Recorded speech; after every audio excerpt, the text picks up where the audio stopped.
What's going on, everyone? I'm Matt. This is the Mountaintop Podcast, and this is episode 3. Today, we're obviously not on the mountaintop. We're in the basement, so bear with me. It's just me today, but today we're going to talk about my past season, what I liked about it, what I disliked about it, and then also what my plans are for this upcoming season, and give you guys a little insight on it. I know it's summertime. It's currently June 22nd. We got rained out on our construction site yesterday, so before I go golfing on my day off here, I figured I might as well film a podcast. Stay tuned. So you're probably thinking, Matt, it's been a little while since you posted on YouTube. Yeah, I know. To be honest, I got a bit burnt out when I was in BC last winter. I still filmed every day, but about halfway through my trip, I stopped editing and posting every day like I was doing. And I just enjoyed my trip. I had my brother came down, it's a bunch of buddies, my girlfriend came down, and to be honest, I just wanted to enjoy the rest of my trip. And yeah, I'm glad I did. It was worth it. Fast forward to today. I'm in the middle of construction season. I'm going on my second month on site here down south in Saskatchewan. We're building a subdivision, so I've been running that project. So I just wanted to give you guys an update on that. Since I've been down here on site all the time, I kind of rekindled my passion for filming, editing. So yeah, I figured I might as well make a podcast, talk about my last season, and get in the routine of posting again regularly. I've been posting every day on Instagram and TikTok, and hopefully I can keep it going till winter. The YouTube thing, I have all my footage still stored from the rest of my season, so after this podcast comes out, I'm going to try and post maybe a video a week, every 2 weeks, and just try and keep the content rolling for you guys and get on a more steady basis with the content. So in the last 2 podcasts, the first one I talked with Chase. We talked about our experiences together, how we met each other, kind of how we started studying in BC. The second podcast, my brother Mark, our buddy Jason and Curtis joined us, and we kind of talked about our whole experience in Revelstoke. It was our first time being there. But today's podcast, I kind of wanted to talk about my whole winter in general. It's just me today. I don't have any guests, so I figured I might as well talk about my time, my experience, what I liked about this winter, what I disliked about this winter, and just kind of give you my plans for next season and what my ambitions are. So this is my second season moving out to Revelstoke for a full month. In comparison to my first year, I would say this year went a lot better. This year I had better experiences riding. My riding got way better, I would say. I met a lot of people again this year. First year I met a lot of people too, so that was great. But however, I will say the snow this year was worse than last year. Both years have been not good for snow. Like in years previous when I came for like 3 or 4 days, the snow has been very good. The last couple of years have been less than ideal. My first year I came for the month of January, the snow was crappy.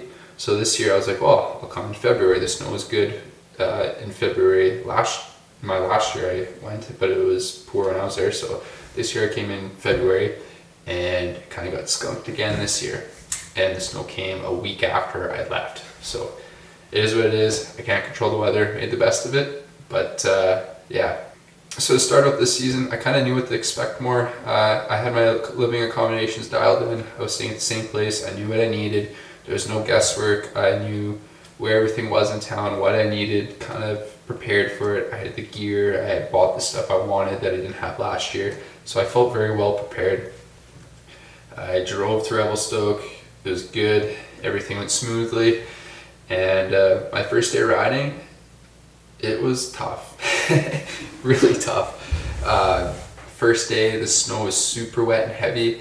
I was riding with some guys that were in the trees. I was riding with Dustin, Gary, I believe his name was, and I have to check on the other guys' names that we're with, but we had an awesome day riding. We were playing in the trees. I got stuck a lot. I was breathing pretty heavy, but it was a good way to start the trip. The sled ran awesome, and definitely set the tone for how my winter was going to go, so I was pretty pumped.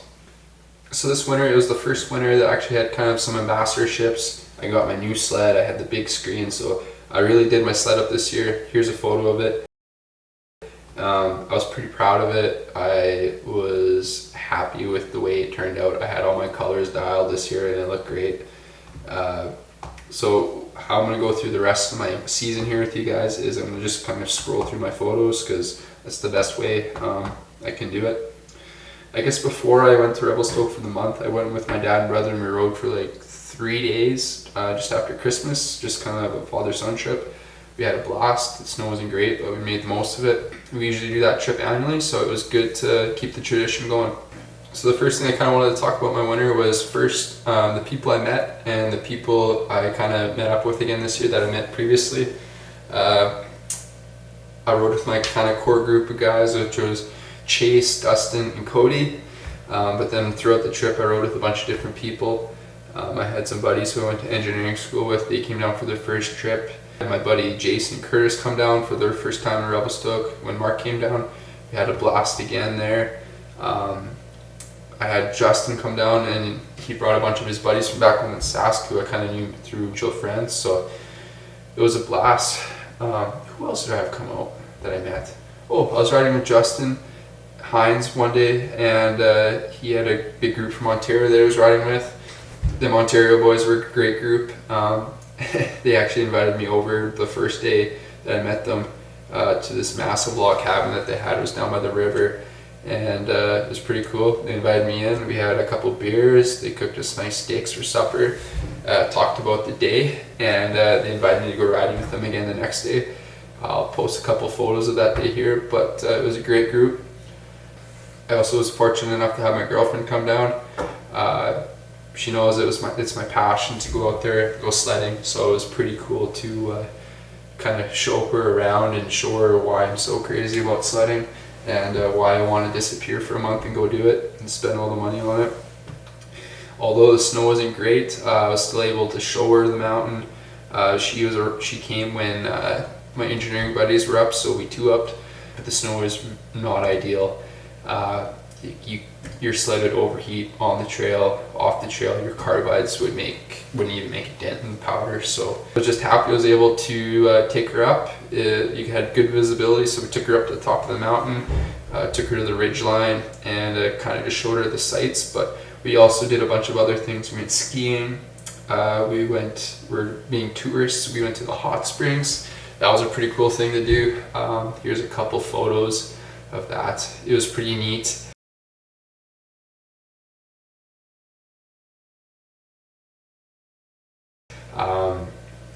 There was like 3 or 4 different pools. One was like a bathtub temp, and then there was a couple that were like hot tub temperature. One was hotter than the other, and then they also had like a polar plunge with the mountain stream coming through. So it was pretty cool to experience that. It wasn't what I expected exactly. You basically had to take the ferry from Revelstoke, drive down the highway quite a ways, and then there was just a log road. You went down, and it was rough. Like, I mean rough. Like 10K of just straight potholes. I was wincing the whole time. My truck was taking a beating if the suspension got worked, but we finally made it there.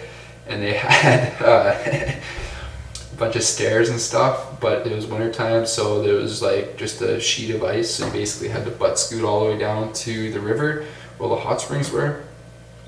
It was a great time. I was happy I could experience that for the first time myself. What else did we do? There's a bunch of stuff we did. We were just kind of touristing around town, went riding, went seeing movies, went shopping. We did a couple hikes. We went and seen this waterfall, which was like right by the Frisbee parking lot. Never knew it was there. Been driving by it for the last, I don't know, 8 years of going there, and never knew it was there, so it was pretty cool. Here's a couple photos. It wasn't far either, but yeah, it's crazy what the mountain has to offer, you never know. So it was pretty cool. I got to show my girlfriend what Revelstoke was kind of all about, and we had a great time. So now that Claudia was able to come out this winter and see what it was all about, I'm sure she understands and sees why I love sledding so much and being there. And I hope she can join me again next winter when I head out there. First of all, I guess one day I was riding with Chase. We met up with one of the guys he knew. His name was AJ. We rode with him for a day, and there's another guy, Alex, we met too. He actually DM'd me on Instagram, asking to ride, and I said, sure, come meet us in the parking lot. So anyways, we had a group of 4 of us. We had an awesome bluebird day on Boulder. We went all the way to the back, and at the end of the day, AJ was talking with us. He's like, hey, do you guys want to come ride with me and my buddy Brett? And Chase was like, yeah, sure. Well, turns out it was Brett Turcotte. So it was a pretty cool experience getting to ride with Brett the next day at Joss. Seeing him kind of do his thing, it was amazing. That day we also rode with Cody St. Martin. He's one of the guys that rides with Muskoka Freerider with his Freerider Films crew, so it's pretty cool to see. It's pretty cool to meet him as well, and kind of see what they're all about, and see how far I got to come with my riding. To say the least, the trees that we were riding was the toughest trees I ever rode. I was stuck a lot. It was definitely an eye-opening day. I consider myself like a pretty okay rider, but riding with those guys for the day really opened my eyes and made me want to push to be a better rider, because those guys could hit the trees quick, and they were so good on their sleds with the jumping, bow ties, all that stuff. So hopefully with time I can be just as good, and maybe I can keep up a little bit better next year. There's a lot more people who I met and rode with this season that I didn't mention. I could sit here for hours talking about everyone I met and kind of everyone's story. So those are the first kind of couple of groups that first come to mind when I think about this past winter. I was pretty fortunate to meet everyone and kind of connect and kind of get to know everyone's story. So maybe one day we can have more people on the podcast and kind of hear their side of things. So now I'm going to kind of shift gears here. We just kind of talked about the people we rode with, kind of the different people we met. Now I'm going to talk about the positives and negatives about this winter. One of the positive things about this winter was I found my riding improved quite a bit. Last winter it was a big learning curve. This winter again was a big learning curve, but I definitely felt a lot more comfortable on my sled, able to do better maneuvers. My technique was a bit better, so definitely feeling more comfortable there. Lots of room for improvement.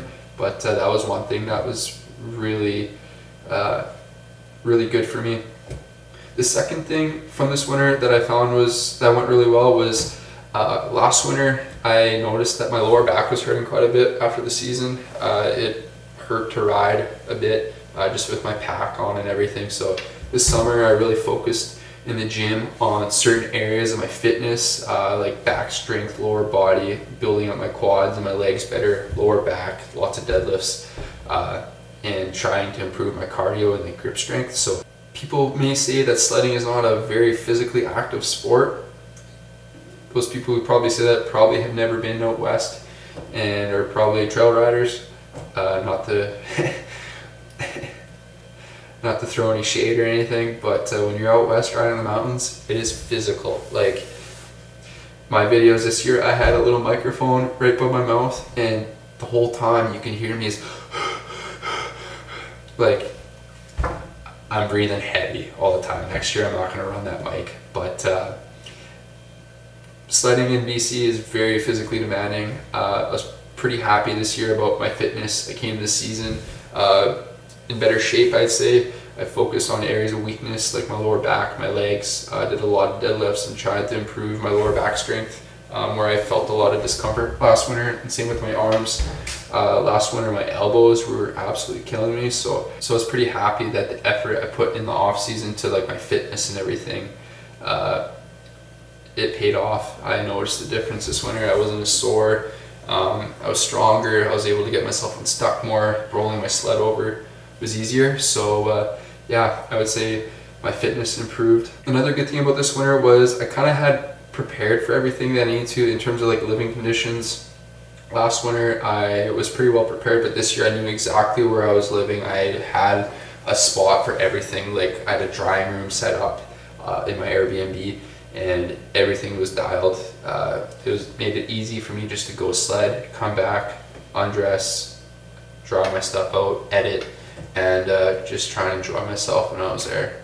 So accommodations, I was well prepared for. All my gear and stuff was dialed this year. The third thing about this winter I really liked was I kind of got in my comfort zone a little bit. I started doing more like vlog style a little bit. Started the podcast this winter. Chase started one too, so we kind of fed off each other's energy. So it was a good winter in terms of like content creation. It was a big year. We reached our 1,000 subscriber milestone on YouTube, which is huge. We've been doing this since 2020, so 4 years. A long time in the making, but it was pretty cool to reach that milestone. I was pumped. We reached 10K on TikTok, which is huge. Pretty excited about that. Next thing up we're gonna try and do is get the Instagram going a little bit. But yeah, I was super pumped with how our social platforms have been growing.